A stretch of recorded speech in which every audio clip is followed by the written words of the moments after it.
Trapped in a toxic relationship, I finally found the courage to leave.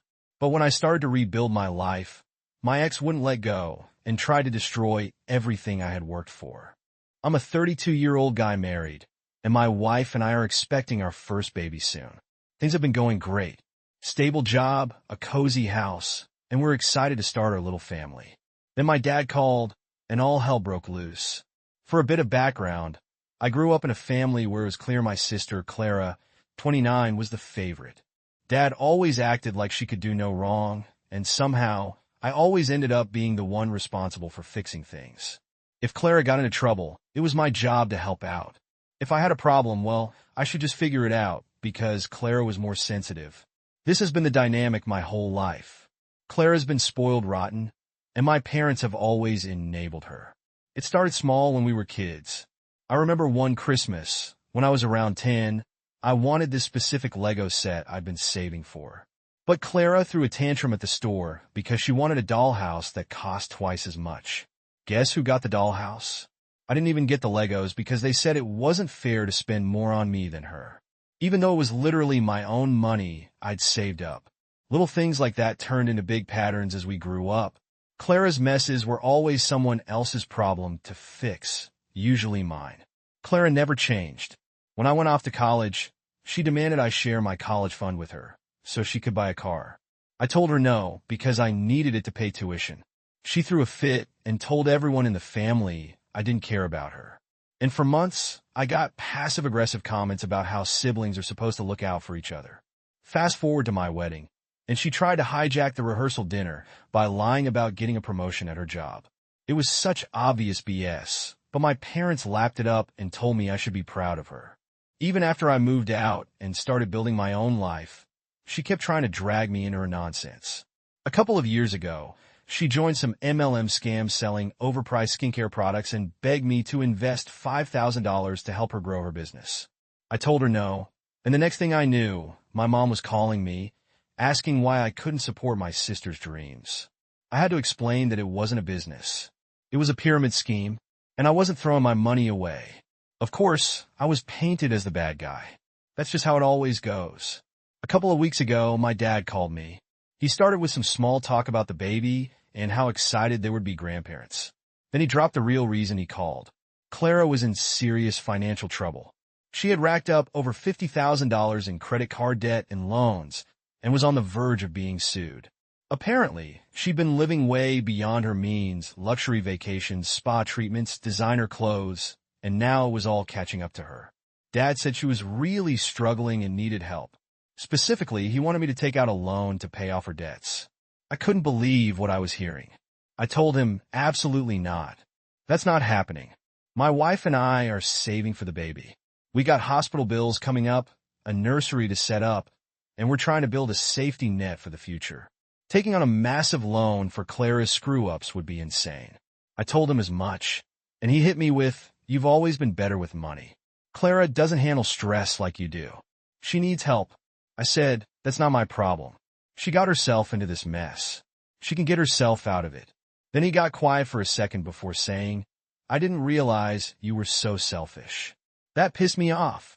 I told him, "I'm not selfish. I'm just not going to ruin my financial future because Clara can't stop spending money she doesn't have." He hung up on me. For the next few days, I was bombarded with texts and calls from both my parents. My dad sent long, guilt-trippy messages about how family is supposed to stick together and how disappointed he was in me. My mom called crying, saying she was scared Clara might hurt herself if I didn't help. I told her I was sorry Clara was in a bad place, but this wasn't something I could fix. She said, "You don't know how hard this has been for her." I said maybe it wouldn't be so hard if you and Dad stopped enabling her every time she screws up. Then Clara started calling. She didn't even try to act sorry. She went straight into, "I need you to do this for me. You're the only one who can help." I told her no. She started crying, saying, "You don't understand how much pressure I'm under." I told her, "I'm not doing this. Stop calling me." She screamed, "You're such a heartless asshole," and hung up. A few days later, she showed up at my house unannounced. My wife was out, so it was just me. Clara walked in looking like a wreck, crying and shaking. She said, "I don't know what else to do." You're my brother. You're supposed to help me. I told her I wasn't changing my mind. That's when she snapped. You think you're so perfect, she said, glaring at me. Like you've never screwed up in your life. I know things about you, you know? Things that could ruin everything for you. I asked her what the hell she was talking about, and she pulled out her phone. She had screenshots of old texts and pictures from my college days. Me drunk at parties, saying stupid shit in group chats.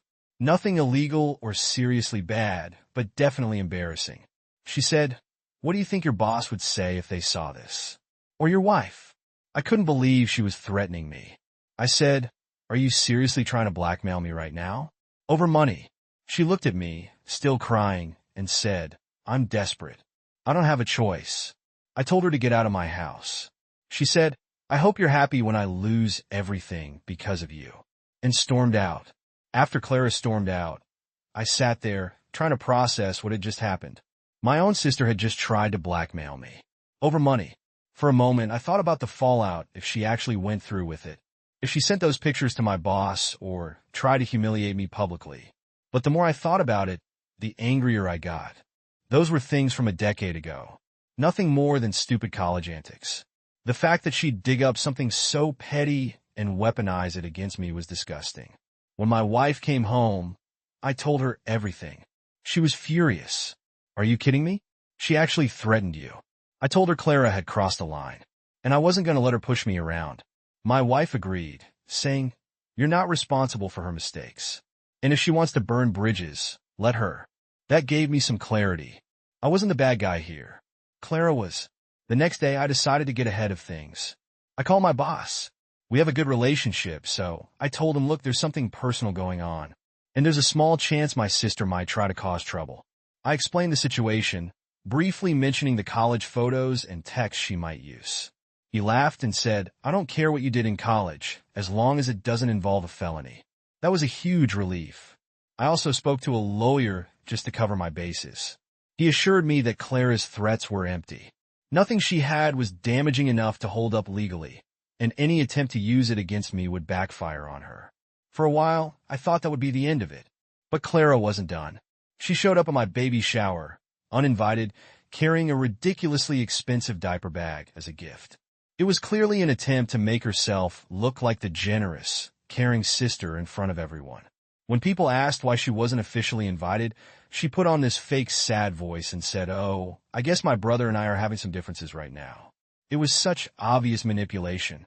I pulled her aside and told her she needed to leave. She started whining. "Why are you being so mean? I'm just trying to make things right." I told her if you really wanted to make things right, you'd apologize and stop pulling this crap. "Now leave, or I'll have someone escort you out." She huffed and stormed off, making sure to look as dramatic as possible so everyone would feel sorry for her. Of course, the next day my parents were on my case again. My mom called saying, "Why couldn't you just let her stay?" She was trying to make peace. I told her no, she was trying to manipulate the situation and make me look like the bad guy. "I'm done with this." My dad chimed in later, accusing me of being immature and saying, "This is all going to blow over if you just take the high road." I told him, the high road is letting her face the consequences of her actions. I'm not bailing her out. Then, just when I thought Clara had hit rock bottom, my parents called with the most absurd idea yet. They wanted Clara to move into our house. Their reasoning? It'll give her a fresh start, and she can help out with the baby. I nearly laughed out loud. I told them, absolutely not. We're about to have a newborn, and the last thing we need is more stress. Clara is not my responsibility. My mom started with the guilt trip again, saying, "But where is she supposed to go? She doesn't have anyone else." I told her, "That's not my problem. You and Dad have been enabling her for years, and now you expect me to pick up the pieces? It's not happening." My dad tried to guilt me by saying, "She's your sister. Family comes first." I shot back, "No, my wife and child come first. If you can't understand that, then we have nothing else to talk about." After that, I decided to go low contact with my parents and completely cut Clara out. I blocked her on everything: phone, social media, email. I wasn't going to give her any more chances to pull her crap. My parents have been trying to guilt me into reconnecting, but I've made it clear that until they stop enabling her, I'm not interested. The sad part is I do feel a little guilty sometimes. Not because I think I'm wrong, but because this whole mess has made me realize how broken my family dynamic is. It's hard to walk away from people you've known your entire life, even when you know it's the right thing to do. But I've got a baby on the way, and my focus needs to be on building a healthy, happy family for them, not cleaning up Clara's messes. So far, Clara hasn't followed through on her threats. I think she realized there's no real power behind them, and that she'd only make herself look worse if she tried. My parents are still holding out hope that I'll come around, but honestly, I don't care anymore. For the first time in years, I feel like I've taken control of my life. If there's one thing I've learned, it's this. Family doesn't give you a free pass to be toxic. At some point, you have to draw the line and stand up for yourself. For me, that time was long overdue.